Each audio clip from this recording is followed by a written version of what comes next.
마가복음 14장으로 가겠습니다. 마가복음 14장, 오늘은 1절에서 11절까지의 말씀입니다. 제14장. 이틀이 지나면 유월절과 무교절이라 대제사장들과 서기관들이 예수를 흉계로 잡아 죽일 방도를 구하며 밀란이 날까 하노니 명절엔 하지 말자. 예수께서 베다니 나병 환자 시몬의 집에서 식사하실 때 한 여자가 매우 값진 향유 곧 순전한 나드 한 옥합을 가지고 와서 그 옥합을 깨뜨려 예수의 머리에 부으니 어떤 사람들이 화를 내어 서로 말하되 어찌하여 이 향유를 허비하는가? 이 향유를 300데나리온 이상에 팔아 가난한 자들에게 줄 수 있었겠도다 하며 그 여자를 책망하는지라. 예수께서 이르시되 가만두라. 너희가 어찌하여 그를 괴롭게 하느냐? 그가 내게 좋은 일을 하였느니라. 가난한 자들은 항상 너희와 함께 있으니 아무 때라도 원하는 대로 도울 수 있거니와 나는 너희와 항상 함께 있지 아니하리라. 그는 힘을 다하여 내 몸에 향유를 부어 내 장례를 미리 준비하였느니라. 내가 진실로 너희에게 이르노니 온 천하에 어디서든지 복음이 전파되는 곳에는 이 여자가 행한 일도 말하여 그를 기억하리라. 12 중에 하나인 가룟 유다가 예수를 넘겨주려고 대제사장들에게 가매 그들이 듣고 기뻐하여 돈을 주기로 약속하니 유다가 예수를 어떻게 넘겨줄까 하고 그 기회를 찾더라. 아멘. 오늘 본문에는 두 종류의 사람들이 대표적으로 나옵니다. 대제사장들, 바리새인들, 서기관들. 그들은 우리가 잘 아는 대로 예수님과 원수들이었어요. 또 동일 본문으로 보는 요한복음 12장을 참고해서 보면 또 다른 부류, 마리아를 비롯해서 그의 형제 나사로나 마르다, 그리고 오늘 이 집의 주인 시몬, 그들은 예수님의 친구들이었어요. 잘 보세요. 아이러니하게도 예수님의 원수들은 그 당시에 훌륭하다고 하는 신앙인들이었고요, 예수님의 친구들은 그 신앙인들이 사람 취급도 안 하는 천한 신분들이었습니다. 원수들은 예수를 잡아 죽일 음모를 꾸미며 뒤로 호박씨를 까고 있는데, 그때 예수님의 친구들은 옥합을 깨트리는 사랑의 미러를 나누고 있더랍니다. 극한 대조를 이루지 않습니까? 우리는 과연 어느 편일까요? 우리는 과연 주님 앞에 건강한 신앙생활을 한다고 자부할 만한 헌신의 사람일까요? 아니면 그냥 종교인일까요? 예수님은 베다니 나병 환자 시몬의 집에서 식사를 하시게 되었어요. 이름 앞에 굳이 나병 환자라고 쓴 것을 보면 그는 원래 나병 환자였는데 예수님께 치료를 받아 병 나음을 입게 되었고, 이제 그 고마운 마음으로 예수님께서 이 베다니에 오실 때 예수님과 예수님을 따르는 사람들을 초청해서 이제 이 식탁을 베풀었는지 모릅니다. 그런데 나병 환자였던 이 시몬의 식탁은 아름다운 향기가 진동하는 식탁이 되고 있어요. 식탁에 꽃 한 송이만 꽂아도 그 식탁이 돋보이는데 값비싼 향유가 부어졌으니 얼마나 멋진 식탁이었겠습니까? 예수님께 향한 이 마리아의 헌신은 시몬의 식탁을 더욱더 돋보이게 만들어 주었어요. 여러분, 내가 들고 가는 헌신의 옥합은 내가 방문하는 성도의 가정이나 교회에 축복이 된다는 걸 잊지 말아야 됩니다. 아니, 축복이 되기를 바라는 마음이어야 되는 거예요. 제가 신방을 갈 때도 항상 그런 마음이에요. 그저 누구네 집 뜰이나 밟고 오는 헛걸음이 아니라 정말 그 가정 장막에 축복이 넘치게 되기를 바라는 간절한 마음으로 갑니다.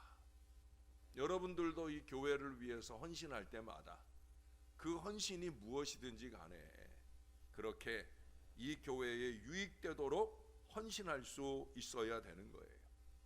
여러분, 오늘 마리아의 헌신이 없었다면 이 시몬의 이름은 성경에 기록되지 않았을 거예요. 남에게 유익이 되는 그런 헌신이 아름다운 거예요. 교회에 유익이 되는 그런 헌신이 아름다운 거예요. 내가 교회를 한다고 설치는 게 교회에 유익되지도 않고 교회를 어렵게 만들고 목회를 괴롭히고, 그것은 헌신이 아닌 거예요. 내가 하는 헌신이 목회자를 힘나게 하고 다른 교인들을 신나게 하는 그런 은혜로운 헌신이 될 수 있어야 된다는 거예요. 마리아는 그런 헌신을 소문내지 않고 은밀하게 잘 준비했어요. 오직 주님만 알아주면 된다, 그렇게 생각했어요. 조용한 실천 한마디, 조용한 실천이 만마디의 신앙 고백보다 훨씬 더 나은 거예요. 마리아는 시몬의 식탁으로 조용히 왔습니다. 그녀는 고요한 순간에 자신이 가졌던 최대의 보물을 온전히 포기했어요. 사람의 칭찬이나 자기 위로나 세상의 명예를 의식하지 않아야 맑은 희생입니다. 여러분, 헌신할 때마다 두 가지 단어를 꼭 기억하세요. 맑게, 밝게. 맑게, 밝게. 맑은 헌신을 해야 되는 거예요. 마리아의 시선은 오직 예수님에게로만 향하여 있었습니다. 그래서 맑은 헌신인 거예요. 사람의 눈을 의식하지 않았다는 거예요. 제자들은 마리아의 옥합을 300데나리온에 팔아 구제 헌금으로 썼어야 마땅했다고 불평하고 있어요. 그들의 눈에는 마리아의 행동이 어리석은 낭비처럼 보였습니다. 그래서 오늘 4절 하반절에도 이 향유를 허비하는가라고 책망을 하고 있어요. 그러나 마리아는 흔들리지 않았습니다. 다른 성도들이 인정하지 않고 때로는 교회도 인정하지 않는 헌신이라고 해도 흔들림 없이 하기란 쉬운 일은 아닙니다. 누구나 주님도 인정하고 사람들도 인정하는 일을 하고 싶어 해요. 더욱더 순수한 헌신이 미움이나 시기의 대상이 되고 말썽이 일어날 가능성이 있다고 하면 실천을 주저하게 됩니다. 대체로 우리는 남이 인정해 주지 않는 그런 봉사는 하고 싶어 하지 않아요. 그래서 남들 안 보는 데서 하는 봉사보다 남들이 보는 데서 봉사하는 걸 더 즐겨하려 합니다. 여러분, 제자들은 마리아의 옥탑이 깨지는 순간 할렐루야를 외쳐야 됐잖아요. 그렇잖아요? 누구에게 부어드린 거예요? 자기들이 존경하고 따르는 스승 예수님에게 부어드리는 거예요. 예수님에게 향유 옥합이 부어질 때 할렐루야 하는 게 그게 정상적인 신앙이죠.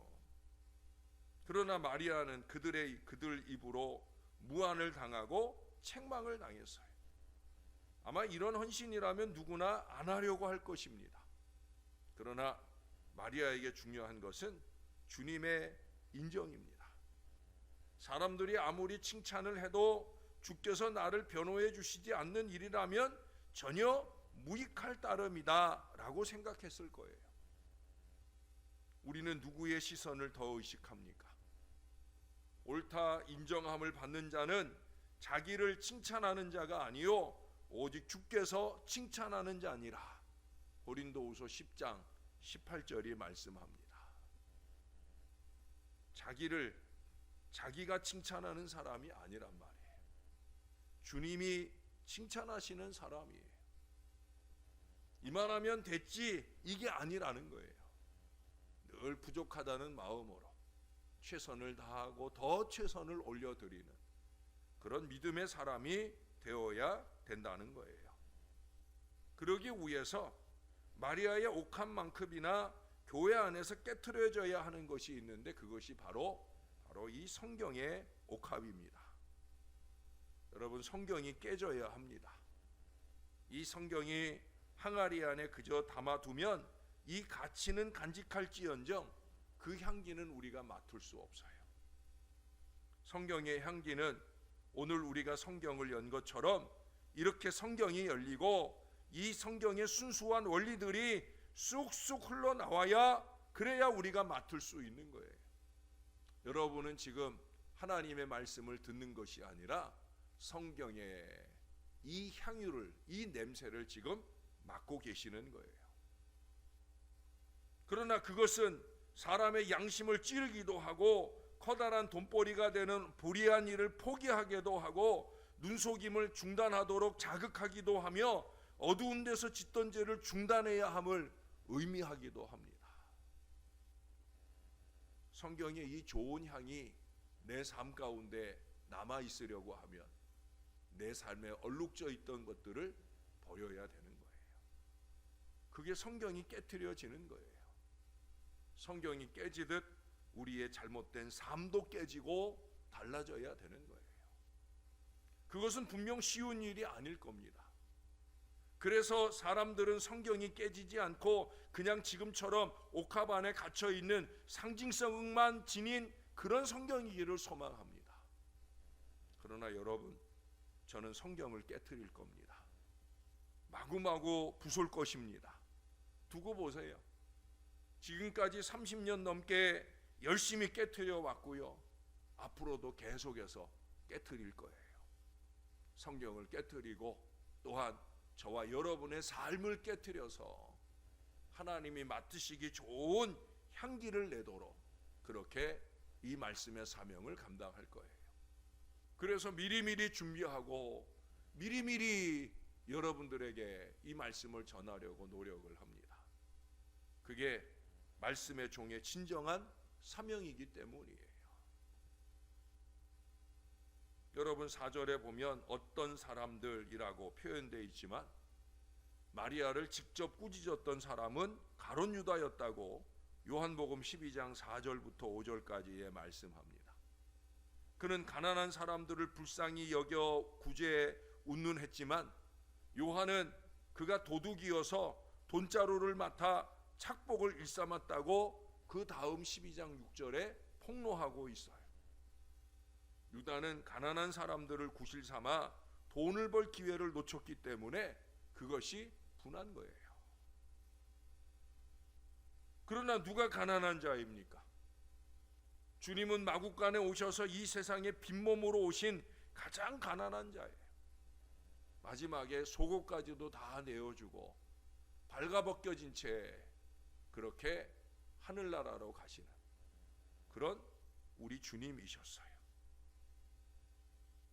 왜 유다는 이 주님의 가난을 보지 못했을까요? 그건 다름 아니에요. 사심이 있기 때문입니다. 여러분, 사심은 진리를 가려버려요. 어제 저녁에도 진리의 성령 얘기를 했잖아요. 사심이 있으면 진리의 성령의 충만을 받지 못해요.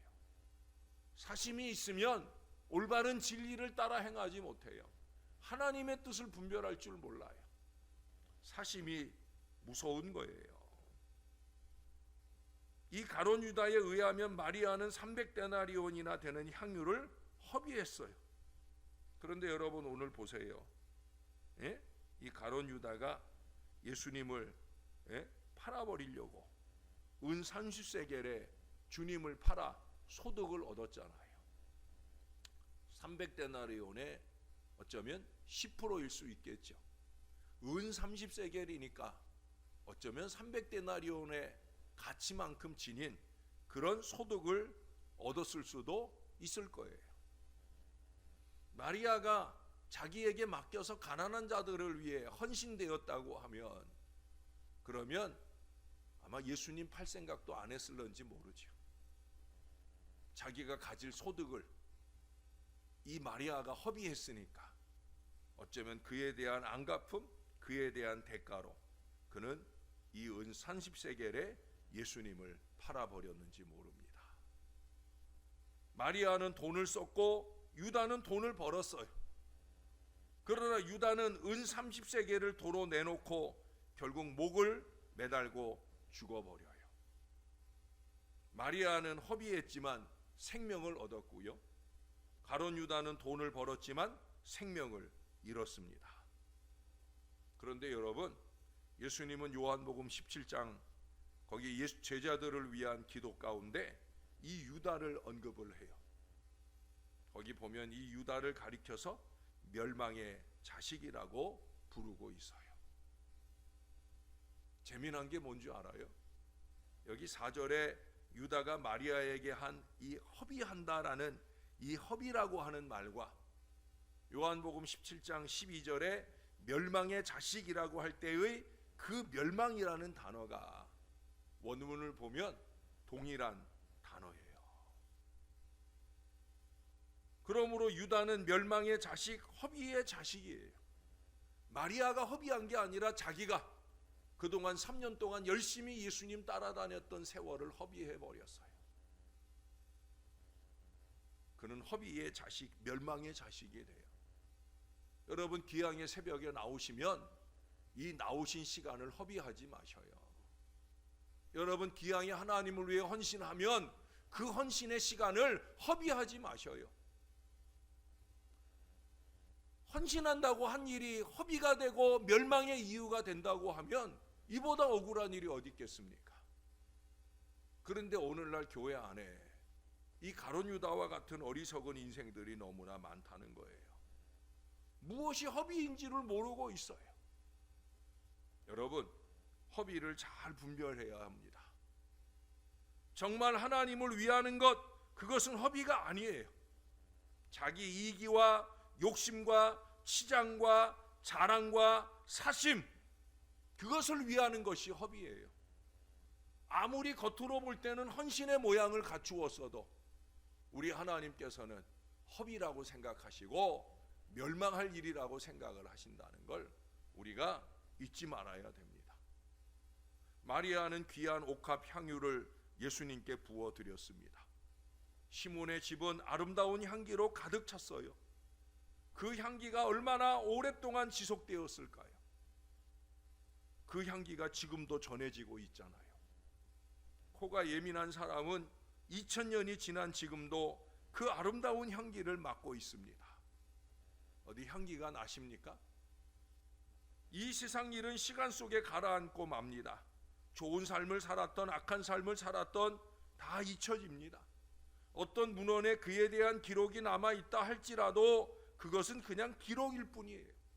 그러나 마리아의 헌신은 예수님이 기억해 주셨기에 오래도록 그 사건이 아름다움으로 남아 있는 것입니다.